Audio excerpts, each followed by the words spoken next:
Nós estamos hoje dando abertura a um novo quadro no canal oficial do Pastor Joãozinho no YouTube.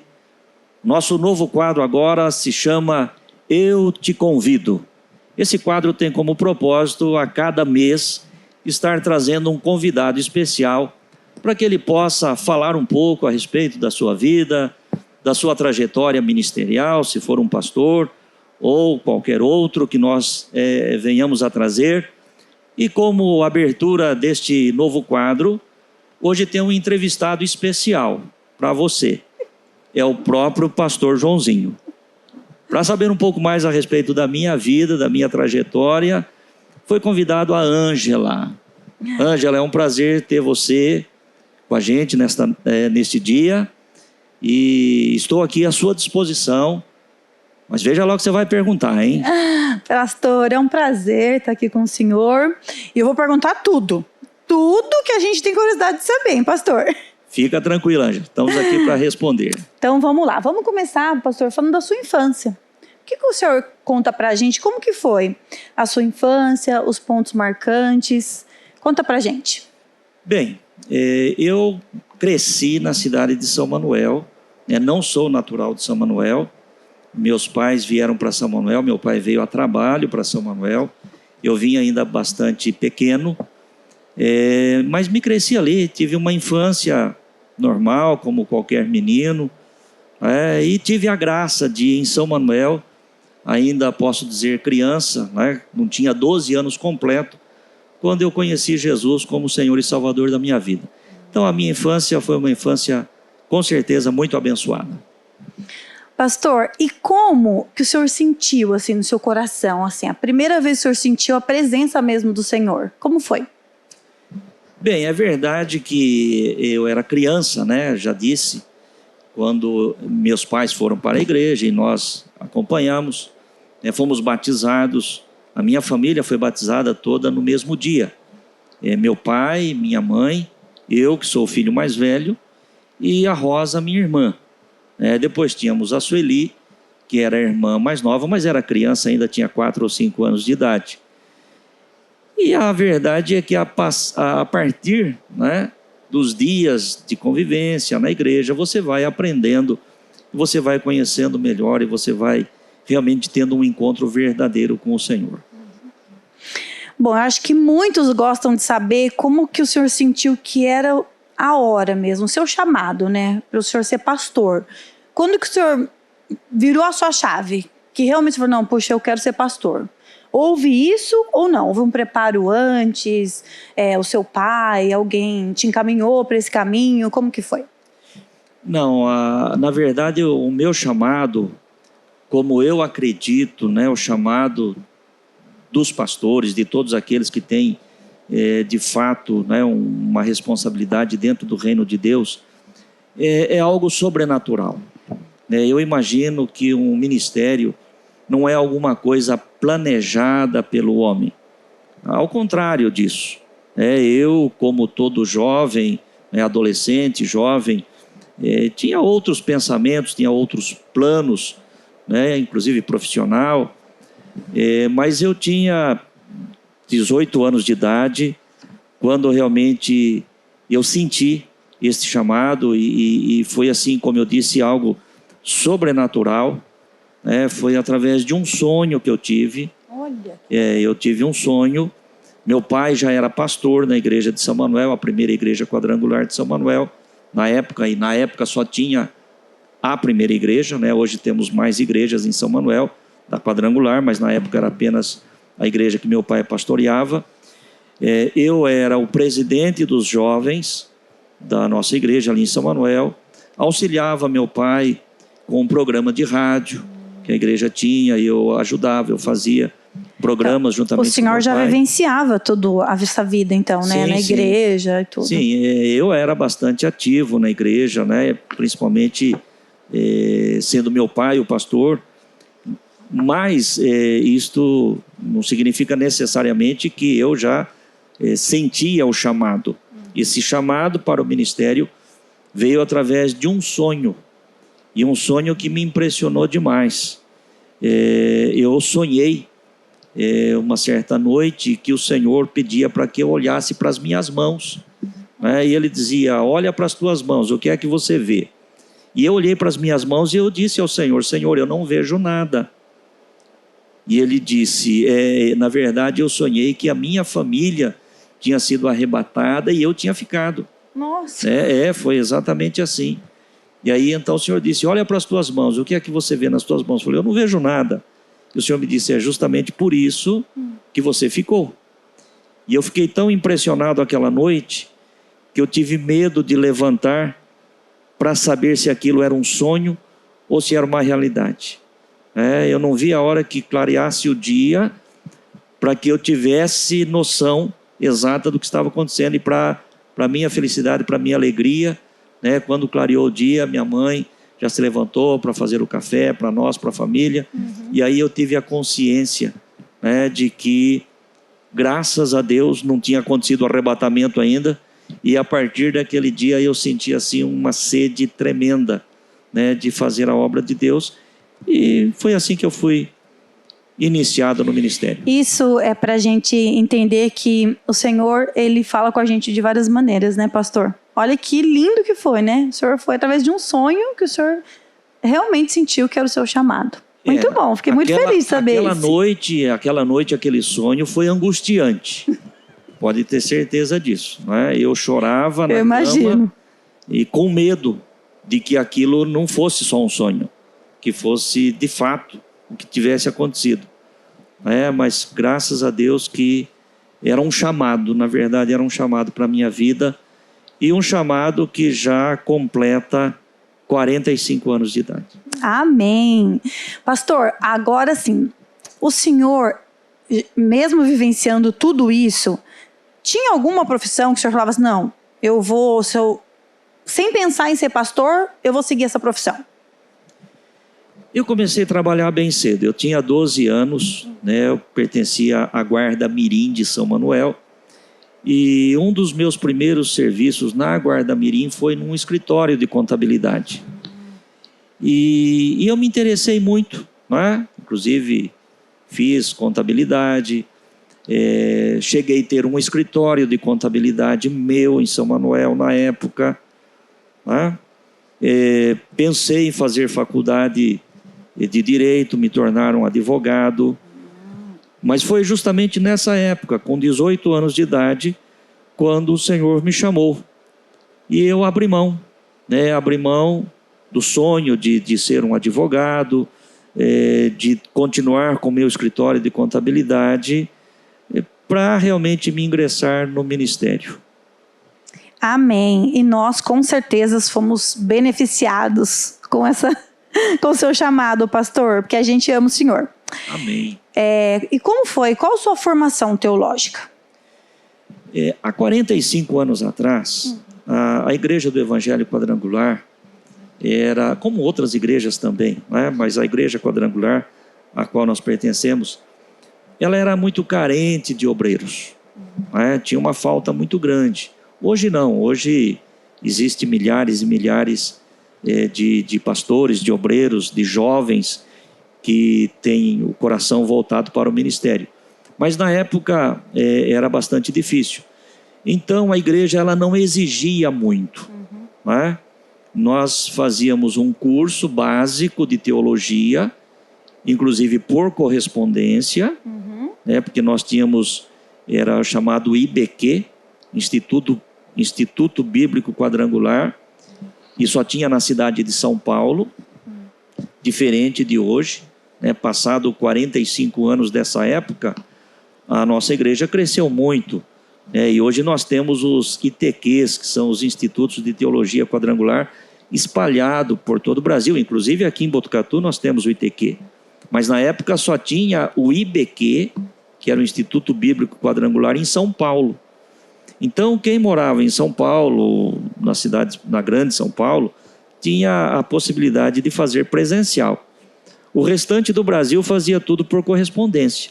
Então eu fiz o curso básico de teologia por correspondência, e a partir daí, é claro, você passa por todo um processo, para ser aprovado como obreiro do Ministério Quadrangular. Ok. Pastor, e assim, desafio o senhor deve ter passado por muitos, né? 45 anos, mas assim, tem algum que o senhor fala assim, olha, esse foi o meu maior desafio? Na verdade, Ângela, não só no ministério, mas em qualquer área da nossa vida, o maior desafio é sempre aquele que você está passando no momento, né? Verdade. Então, eu passei por muitos desafios e a cada desafio, né, parecia que aquele era o maior desafio, mas você vencia aquele desafio, lá na frente surgia outro desafio, você imagina. E tem sido assim, né? Os desafios, eles são constantes, mas Deus tem sido conosco nesse tempo todo. Amém. E durante toda essa trajetória, o senhor já pensou em desistir? Eu não gostaria que você fizesse essa pergunta, Ângela. Né? E vou te responder por quê. Por quê, pastor? Nós temos um pastor, né, que foi presidente da nossa igreja nos Estados Unidos, um pastor muito importante, e certa vez fizeram uma entrevista com ele, e perguntaram para ele, pastor, o senhor já, em algum momento da sua carreira ministerial, você teve vontade de desistir? E ele disse sim. E a entrevistadora até assustou. Falou, pastor, mas como assim? Um pastor de uma igreja tão grande, o senhor já pensou em desistir? Ele falou, já pensei. E ela perguntou, e quando o senhor pensou em desistir? E ele falou, toda segunda-feira. Toda segunda-feira. Eu não digo para você que eu penso toda segunda-feira em desistir, é claro que não é verdade, né? Mas em algum momento da nossa caminhada, eu já cheguei muito perto de desistir. Mas o Senhor tem me sustentado até aqui. Glória a Deus, pastor, que o senhor não desistiu. Amém. Agora a gente vai para a parte mais legal, que é da vida pessoal. A gente quer conhecer o pastor Joãozinho em casa. Porque o pastor Joãozinho, sério, a gente sabe aqui. Então agora a gente quer saber do pastor Joãozinho em casa. O pastor Joãozinho em casa tem que entrevistar a pastora Sandra. Na próxima, quem sabe, a pastora Sandra disse. Não, mas fique à vontade. Então conta pra gente como é o seu dia a dia aqui, fora da igreja. Mais ou menos, rapidamente, né? Como é um dia de um pastor aqui fora da igreja? Na verdade, Ângela, a minha vida e não é demagogia e nem exaltação, mas a minha vida ela é voltada para a igreja. Isso significa dizer que 70%, 80%, 90% talvez do meu dia seja envolvido com as coisas da igreja. Tanto com a questão espiritual, ministerial, como administrativa. Então, ou eu estou estudando, me preparando para um culto, para trazer uma mensagem, ou eu estou fazendo uma visita, ou eu estou cuidando de alguma coisa da área administrativa da igreja. Então, a grande parte do meu tempo no dia a dia é voltado para as coisas da igreja. É verdade que eu tenho a minha vida pessoal, tenho a minha família, tenho o meu momento de descanso, de lazer. Não posso ser um demagogo e dizer que eu vivo 24 horas em função da igreja, que não é assim. Eu vivo 24 horas na presença do Senhor, que é uma outra coisa. Perfeito. É uma outra coisa. Agora, grande parte do meu tempo, e não poderia ser diferente, é consumido com as coisas da igreja, do ministério. Bom, eu sei uma coisa que o senhor adora para relaxar, mas eu quero que o senhor conte para nós, mas de que maneira então o senhor relaxa, o senhor descansa de todos esses afazeres aí? É verdade, aliás eu estou sentindo muita falta, porque esse frio todo que tem feito, eu não tenho conseguido fazer aquilo que eu gosto. E é uma das poucas coisas, é bem verdade, que eu gosto, que eu tenho prazer realmente, que me relaxa, que me faz descansar, é pescar. Pescar, pastor. Gosto muito de pescar. Ou eu estou pescando almas ou eu estou pescando peixe. Tem que ser dessa forma. Isso aí. Dessa forma.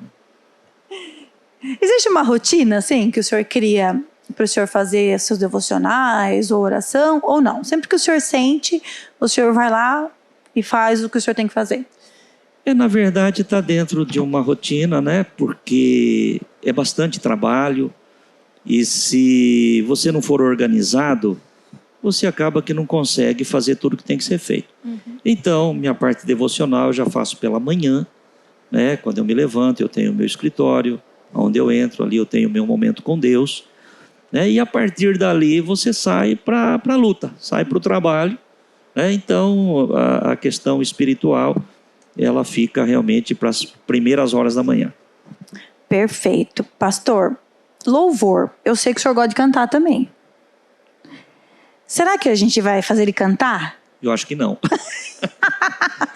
É brincadeira, pastor. Para o bem de todos. Existe algum louvor que você fala, olha, esse é o meu louvor, é esse que eu gosto, ou vários, deve existir vários, mas tem algum que o senhor fala, puxa, esse é o meu louvor favorito?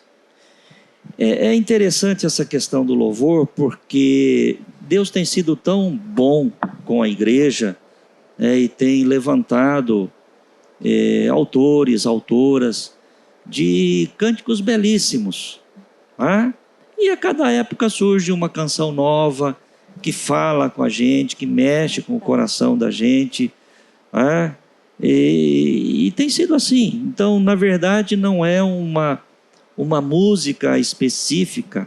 Né? Existe uma canção que se canta muito agora, eu não sei se eu vou me recordar o nome dela, mas que... Mas o senhor pode cantar um pedacinho? Não. Melhor não. Aquela canção que diz que é por ele que eu estou gastando a minha vida. É linda essa canção. Como é que chama essa canção? Eu não me lembro agora. É ele. É ele, né? Nós temos o nosso crânio aqui que está atrás. Então, essa tem sido assim, nesse momento, uma música que fala muito, que mexe muito. Então, em cada tempo surge uma música nova. E é linda mesmo essa música.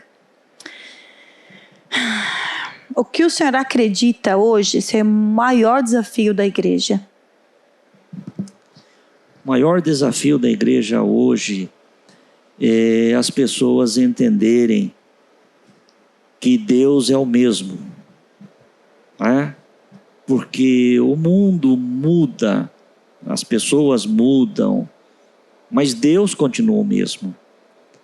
Então, o maior desafio hoje, penso eu, é fazer as pessoas entender que o que era pecado lá no início, continua sendo pecado hoje. Que os princípios estabelecidos por Deus lá no princípio, são princípios que valem para o dia de hoje e eternamente. O próprio Senhor diz, passará os céus e a terra, mas as minhas palavras não hão de passar. E infelizmente nós estamos vivendo num tempo em que pessoas estão inclusive sugerindo uma reforma bíblica, uma reforma nas Escrituras, trazendo ou querendo trazer as Escrituras para um tempo moderno. As Escrituras não é nem moderna e nem arcaica. As Escrituras é a palavra de Deus para todo o tempo. E as pessoas, muitas vezes, elas querem fazer com que a Bíblia se adapte a elas, e não elas obedecerem os princípios. Então, isso tem sido um desafio muito grande. Verdade, pastor. Se o senhor pudesse deixar uma mensagem hoje para a igreja do futuro, para os jovens, qual a mensagem que o senhor deixaria para eles? Para os jovens? A igreja do futuro, que acreditamos que sejam os jovens, A mensagem, para a igreja de hoje, para a igreja do futuro, para a igreja de amanhã, é sempre a mesma. Ser fiel até a morte. Ser fiel.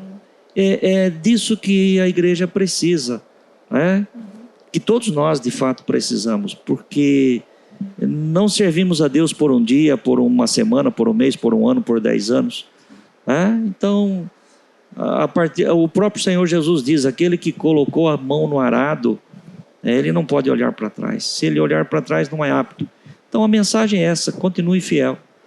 Não obstante as lutas, os problemas, as dificuldades, as adversidades, nós temos que nos manter fiéis na presença do Senhor. Pastor, agora, conta pra gente como é o pastor com a pastora Sandra. E com o vovô também, como o senhor é vovô, como o senhor é pai. Conta mais ou menos como que é assim com eles. A pastora Sandra é a minha companheira, não é? Desde sempre. Quando eu comecei a namorar com a Sandra, né, hoje pastora Sandra, mas quando começamos a namorar, eu não era o pastor João e ela não era a pastora Sandra. Nós éramos apenas dois jovens, né, que pertencíamos à igreja, ao corpo de Cristo. A Sandra aqui em Botucatu, eu em São Manuel, né, por conta dos intercâmbios que se faziam entre os jovens, né, entre as igrejas na época, nós nos conhecemos, começamos a namorar, nos casamos bastante jovens, né, tínhamos 20 anos quando nós nos casamos, e em maio agora de 2025 nós completamos 43 anos de vida conjugal. Caramba, quase a minha idade. E eu posso dizer o seguinte, Ângela, é aquilo que eu disse, estou aqui para abrir o meu coração, não posso ser demagogo. A dificuldade de um casamento, ela é normal para todos. Não é o fato, por exemplo, de eu ser um cristão, de eu ser um pastor, que nós nunca tivemos nenhum tipo de dificuldade no casamento. É claro, principalmente no início, né, você é jovem, imaturo, sem experiência, mas nada assim que nós não pudéssemos superar, e de fato superamos tantas coisas e temos superado até os dias de hoje, e nós nos amamos e nós nos damos muito bem, e Deus nos deu a graça de termos uma família que cresceu na igreja, que está na igreja, que serve ao Senhor na igreja, e eu por muitas vezes, né, já pensei comigo mesmo, que Deus é Deus, Deus é tremendo, e eu acho que a única pessoa que me suportaria é a pastora Sandra. Então eu louvo a Deus por isso. Ai, mas então, o senhor tem alguma mania? Pastor João tem uma mania que a pastora Sandra fala, meu Deus do céu. Então, por isso que eu falo, Deus é tão bom que se eu tenho essa mania, ela nunca falou para mim. Oh, glória a Deus. Isso é maravilhoso. Isso é mesmo. O senhor cometeu já alguma gafe no púlpito, pregando? Eu acho que muitas, né? Muitas. Parece que não, mas infelizmente a gente, por mais que você saiba fazer, tenha a direção de Deus, tal, mas a nossa humanidade muitas vezes ela nos trai, e se acaba às vezes cometendo coisas terríveis, mas enfim. Teve uma pregação mais difícil que você fala, puxa, essa foi difícil para mim fazer? Que te exigiu mais ou cobrou mais, ou era muita responsabilidade mesmo? Então, Ângela... Todas são, né, pastor, na verdade. Né? Eu não sei, né, por exemplo, a experiência de outros pregadores. Né? Mas falando a respeito de mim, eu não vejo assim a questão da dificuldade na pregação em si, na mensagem em si. A dificuldade às vezes está no dia. Às vezes aquele dia você não está bem. Às vezes aquele dia te falta inspiração, às vezes a memória te trai, você não consegue lembrar das passagens, lembrar dos textos. Talvez nem tanto por conta da complexidade da mensagem, mas porque você naquele dia... Tem dia que você traz uma mensagem profunda, né, e flui naturalmente. Às vezes até uma mensagem mais simples, você tem mais dificuldade. Então eu acho que a questão é muito essa. Porém, mesmo na nossa humanidade, mesmo nas nossas falhas, eu tenho observado que a graça de Deus é tão maravilhosa que acaba alcançando as almas, alcançam as pessoas, mesmo naquele dia em que você se autoanalisa e acha que você não foi bem. E eu tenho disso. Muitas vezes eu falo, puxa, hoje ficou mal. No dia seguinte você encontra com uma pessoa, Fala, pastor, aquela palavra falou comigo. Deus tocou no meu coração. Então aí você percebe que não é você, é o Espírito Santo. Nossa, eu jamais imaginei que o senhor tivesse esse sentimento, sabe? De achar que não foi bom, que não... Não, mas tem. Que coisa.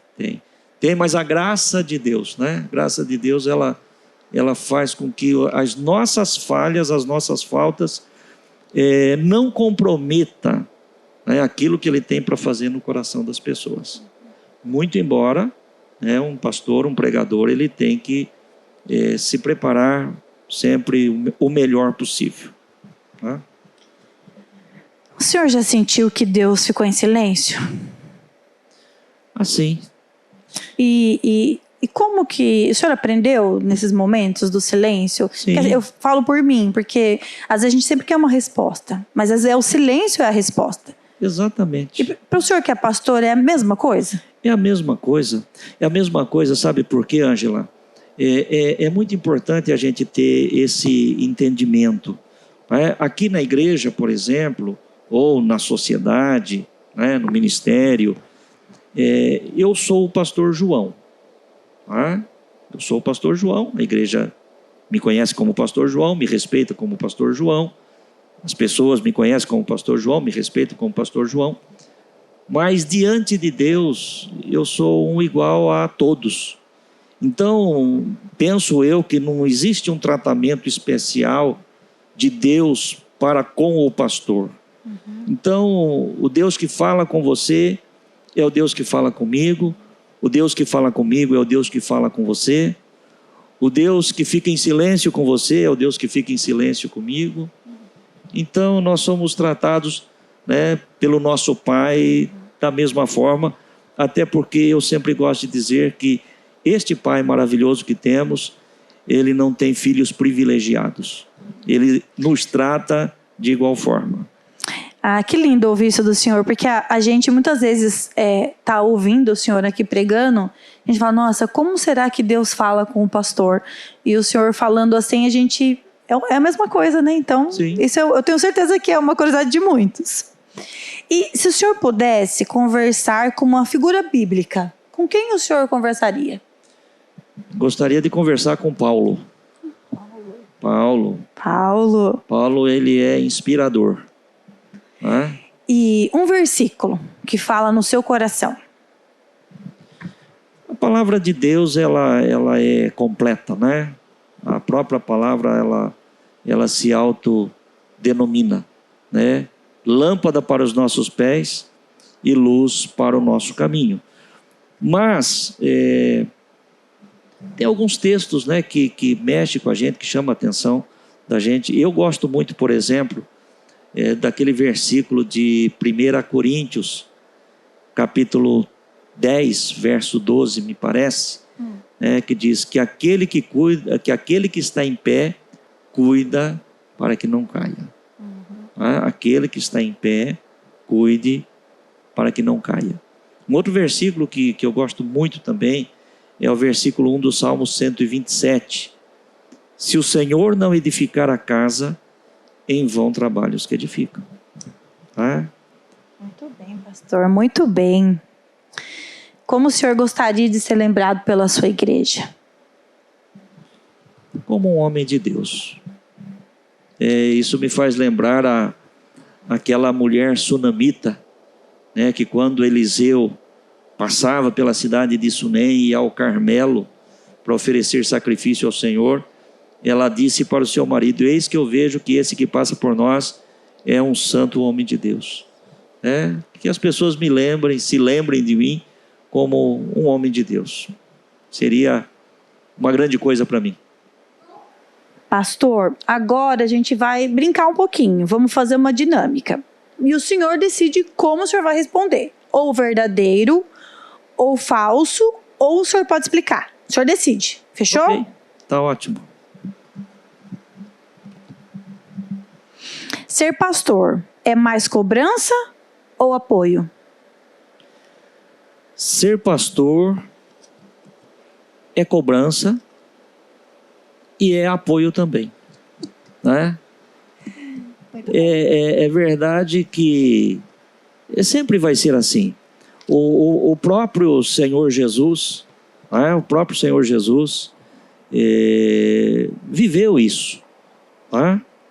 Tinha aqueles que estavam ao lado dele, teve aqueles que eram contra ele, teve aqueles que o abandonaram. E é muito interessante quando a gente pensa a respeito disso, da vida de Jesus, lembrar daquilo que ele próprio disse. Se fizeram o que fizeram com o lenho verde, quanto mais farão com vós que sois varas secas. Então eu não posso reclamar de nenhuma das duas coisas. Tem tido cobrança e tem tido apoio. Tá bom, próxima. Tchan, tchan, tchan, tchan. Nossa. Pastor, o senhor já dormiu durante o seu próprio devocional? Não dormi. Mas eu sei de histórias interessantes, mas é melhor, né? É melhor não. Pastor, eu confesso que eu dormi quase na cara, assim, o livro. Eu tenho uma dificuldade grande, também até natural. Quando eu quero, de repente, eu gosto muito de ler, antes de deitar. Aliás, antes de dormir, deitado na cama. Aí não dá 5 minutos, não consigo ler uma página, já acabou. Seja a Bíblia, seja um livro, seja o que for. Esse é legal. Esse eu quero saber. Pastor, o senhor também fica com raiva no trânsito? Se eu fico com raiva no trânsito? Se fosse só no trânsito não tinha problema. Viu? Infelizmente, né? Nós somos humanos. É claro que a gente tem que se controlar. Mas sim. O trânsito, de fato, é estressante. Então tá bom. Ufa, então tá bom.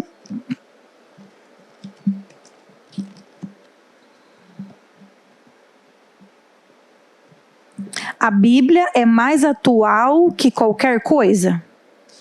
A Bíblia, ela é sempre atual. É aquilo que nós já falamos, o nosso Deus não muda. E é muito interessante, porque quando nós pensamos a respeito da Bíblia, Ângela, você vai ver que ela foi escrita numa língua que não é a nossa, através de pessoas